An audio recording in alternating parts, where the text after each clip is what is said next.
ഞങ്ങൾ എല്ലാരും കൂടെ ബത്തേരി പോയി അവിടെ സംസാരിക്കാന്ന്. അത് എവിടുത്തെ ന്യായ?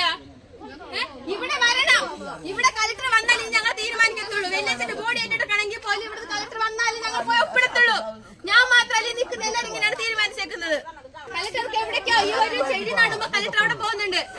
ഒരു പട്ടി ചത്താലോ മാൻ ചത്താലോ കളക്ടർ അവിടെ പോകുന്നുണ്ട്. ഒരു മനുഷ്യനെ പുലി പിടിച്ച ഈ കളക്ടർ ഇവിടെ വന്നാൽ എന്താ? ഇതാണ് ഞങ്ങൾ ചോദിക്കുന്നത്. ഓരോ സർക്കാരൊക്കെ വരുന്നുണ്ടല്ലോ, കളക്ടർക്ക് വന്നാൽ എന്താ? ഞങ്ങൾക്കൊരു നീതി വേണം. ജീവനാണ് പോയത്. ആരില്ലാത്ത ഒരാളാണ് കുടുംബത്തിൽ ഇപ്പൊ ആര് നോക്കും? ഈ വരുന്ന ഓരോ സർക്കാർ നോക്കില്ലല്ലോ. ഞങ്ങളെ തന്നെ നോക്കട്ടെ, കളക്ടർ വരട്ടെ. ഇനി ഇന്നലെ മുതൽ തുടങ്ങിയതാ, ഒന്നും നടക്കുന്നില്ല. ഓരോ സർക്കാർ വരുന്നല്ലോ, ഒന്നും ഇവിടെ നടക്കുന്നില്ല. ഞങ്ങൾക്കൊരു മനുഷ്യന്റെ വില പോലും ഇവിടെ നൽകുന്നില്ല. പട്ടിക്ക് പോലെ നല്ല വിലയാണ് ഇപ്പൊ. ഈ കാലത്താണ് മനുഷ്യൻ ഇങ്ങനെ കാണിക്കുന്നത്. കളക്ടർ പിന്നെ നമ്മളിവിടെ മനുഷ്യന്മാരൊന്നും അല്ലല്ലോ ഇവിടെ ഉള്ളത്, വല്ല പട്ടിയൊക്കെയല്ലേ ഇവിടെ നിൽക്കുന്നത്.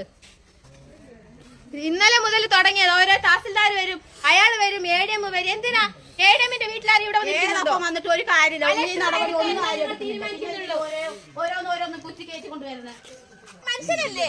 പട്ടിയുടെ വില പോലും ഒരാൾ ഇന്നലെ ചത്ത് ഡിങ്ങിയായി